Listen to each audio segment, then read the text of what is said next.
What if I told you that there is one thing that you could do every week for the next 1 year and you'd never have to worry about money again? Most people's response would be, yes, I'd like to know what it is, until they see the process required. Here's the truth. A lot of us know what we need to do to get to the next level, but we often rely on the one thing that is very fleeting and highly unreliable, and that's motivation. So in this video, I'm going to share a blueprint that I used to go from someone who was consistently in overdraft to being financially independent in my 30s. Now, this isn't another video about setting financial goals, budgeting, saving, and investing. That is all very important. But let's face it, that isn't all there is to life. This video is split into 3 parts, and the second and third parts are where things really started to change for me. The first part is the elimination stage. The second part is the anti-average framework, and the third part is the goal pillar. If we haven't met, hi, I'm Jumoke. I worked as an investment banker for close to 2 decades, managing wealth for the rich. I post videos every Sunday on personal finance and financial freedom, with the hope of helping at least one person's finances in a meaningful way. Using this framework, we are going to eliminate 2 groups of things. The first is broke people activities. Now, before anyone gets offended, let me be very clear as to what I mean by this. This isn't about how much money you currently have, it's about behaviors and patterns. My guess is that you work in a 9-to-5 or a salary job. But let me ask you a question. How do you spend your evenings and your weekends? Now, your response to that might be, well, I work very hard and I'd like to come home and relax and not do anything else. And that is fair enough. But are you willing to keep your same routine and patterns till you're in your 60s? The difference between the person you are now and the person you want to become is, if I continue to do what I do now, will it lead me to have the life I want? Where would I end up this time next year or 5 years from now? Will my routines keep me at the same level or make my life better? Here are some examples of what broke people activities look like. Complaining more than you are producing or creating, spending all of your free time watching endless content on TikTok and Instagram, and spending no time on learning and improving yourself. Talking about plans but never executing them. Overspending. Spending hours discussing problems instead of taking actual steps to solve them. And here's a big one. Consuming motivational content instead of practicing and applying what you've learned. And I've been guilty of some of these in the past. In 2026, we are going to flip this and eliminate these activities. Let's say your activity is spending 3 hours on TikTok after work. I would delete the app. But if this is maybe too much for you, you can start with no TikTok for 3 days and then extend it to 5 days, 10 days, until you feel that you are at a point where you are disciplined enough to delete the app. You know what activities are a waste of your time. Start with detoxing from these activities for 3 days. And this is the only action you need to take for now. This is where you really need to hack your psychology in order to move forward. The second thing that we are going to eliminate is time and energy drainers. Let me ask you this. What is the first thing that people often think they need to do to move to the next level?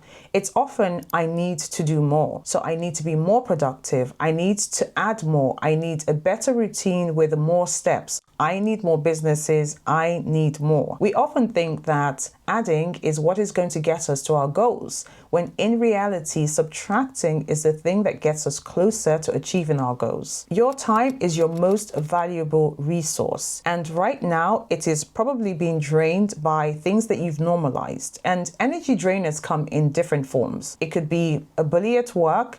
It could be consistently replaying past mistakes or setbacks in your head.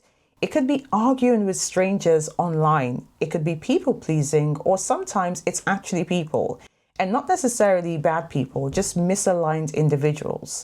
Those who perhaps had a place in your past, and I hate to say it this way, but those who essentially are going to be dead weight in your future. And you know who these people are. They're the ones whose calls you hesitate to take because every phone call is an hour-long 10-point agenda on how terrible life is. You're basically being treated as a free therapist, or those who mock your ambitions or the activities you're working on to make yourself better. Another group, enemies in form of friends, or those who only show up when they need something from you. You don't have to argue with them. You don't need to announce your exit, you just need distance. And you might say, well, that's easier said than done.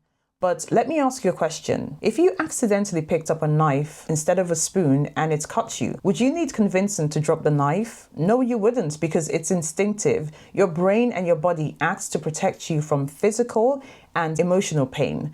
The same thing applies here. Starting now, you are going to protect your time like it's physical money, as well as your mental space. People who operate on a higher level aren't always more motivated than you and I. They're just better at eliminating a lot of meaningless distractions. So ask yourself, does this activity or this individual leave me feeling heavier or lighter? If it leaves you feeling drained, feeling sorry for yourself, feeling envious, unhappy, resentful, it is time to eliminate it. Excellent. So now that we have eliminated broke people activities and energy wasters, we're now going to shift gears. Now, a lot of you watching this will be in a 9-to-5 job. You'll have a manager or a boss, or maybe work as part of a team. And this is the part that I don't see people talk about very often. Heading into the new year, we're going to apply the anti-average framework, which could set you up for a promotion or even a pay rise at work. Here's a side story. I worked in one of the top investment banks in the world. And when I started working, my mentor was a senior managing director at the time. And he gave me advice that I have never forgotten. He said to me, there are 3 levels of showing up at work. Level 1, you show up to do your job. Level 2, you show up to improve your skills. And level 3, you show up to create value that nobody asked for. Now, here's the truth. Your job matters more than you may think. We all want financial freedom. And I often say this, for most people, your salary is what's going to get you to financial freedom. So unless you're born into wealth and have a lovely inheritance waiting for you, your salary will be the seed capital towards investing. I see a lot of videos talking about becoming a millionaire on a low salary. And whilst that is very possible, it is highly improbable for most people. If this wasn't the case, most people would be millionaires by the time they're retired, and we wouldn't have only 1.6% of the global adult population being millionaires. Your job matters, and the more salary you can get, all things being equal, the easier your life will be and the easier your path to financial freedom. That's just a fact. The anti-average framework is all about showing up differently to work. This means deciding that you are no longer just doing your job, but you're actively positioning yourself for growth, recognition, and potentially a higher pay. If you're someone who is perhaps shy at work and you don't advocate for yourself, let there be a visible change in 2026.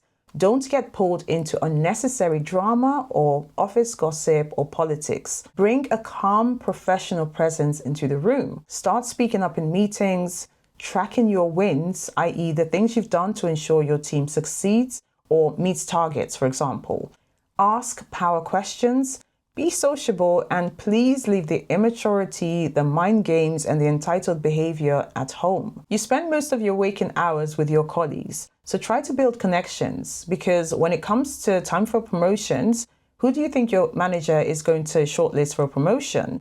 It's not likely the individual who feels invisible or who doesn't quite get along with the rest of the team. Also, and this is very important, if your manager offers training and personal development initiatives, take full advantage of these opportunities. And please be mindful of what you share online. Anyone can track your comments or your presence on the internet. And this has actually led to people not being offered jobs, or even worse, losing their positions. Great. So we have eliminated time and energy drainers, and we also have a plan or strategy for getting ahead at work next year. This is the point where we start filling the space created by eliminating broke people activities. So here, I want you to start thinking about working on 2 to 3 major goals for the first quarter of next year. And this could be anything. It could be to save 1,000 for the very first time, or it could be to pay down 1 credit card bill, or it could be to learn and master 1 high income skill. I posted a very detailed step-by-step video on how to set and actually achieve good goals in 2026 using a simple but highly effective framework, and I'll link it below. But here we want to pick 2 to 3 major goals to focus on in the first 90 days. And I would say 3 goals maximum, because setting too many goals is a surefire way of not achieving any of them. But setting 2 to 3 goals every 90 days with 4 quarters in the year, that's between 8 to 12 meaningful goals accomplished every year, which is a lot better and more effective than setting 20 goals and none of them gets done because your attention is either too scattered or the 12-month time frame is too long to be relevant. So now that you have reclaimed your evenings and your weekends from these time-wasting activities, this is where we can work on our personal goals. And this is also where a system or a structure needs to be in place, so you're not just relying on motivation. A system is a way of doing things that removes the need for motivation, willpower, or decision making. You set it up once and it just runs. For example, you may need to set a daily alarm or reminder to spend 2 hours every weekday on your goals. You can set this up to start maybe after 1 hour of relaxing and unwinding after work. When I was in a 9-to-5 job, I challenged myself consistently and was completing one major examination or the other. And it was extremely stressful, but I had set my goals each year. And having a system really pushed me to study for between 3 to 5 hours every evening and for longer at weekends. When I got into a routine, I find it very hard to actually break out of it because my body had completely locked in. As humans, we have limited motivation and limited discipline.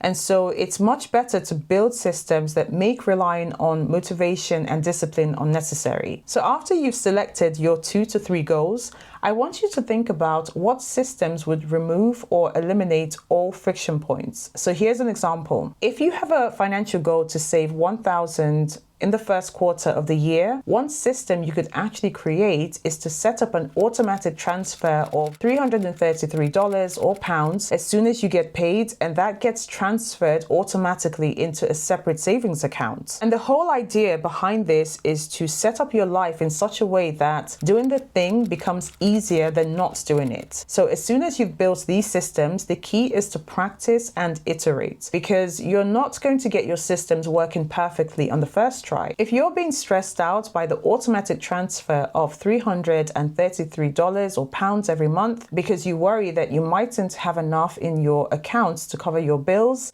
that's not a sign to give up and abandon your savings goal. It's a sign to tweak the system and maybe save a little bit less. So maybe save $200 a month instead. Let me leave you with this. One major thing that I've come to realize about achieving goals and ultimately moving towards the life you want is that it's not about being more productive or doing more. It comes down to using your 2 most valuable resources, your time and your money, in a way that actually creates the life you want. 2026 won't become your best year because of one big decision. It will become your best year because of all the small iterations and actions that you take. So don't wait until January the 1st. This is largely why only 8% of people actually achieve or hit their New Year goals by the end of the year, and why 1 in 3 people give up by February. So let's make 2026 our keystone year. I'm quite interested. Let me know in the comment section below what 2 things you'll eliminate before the new year. I'll see you in the next video. Look after yourselves.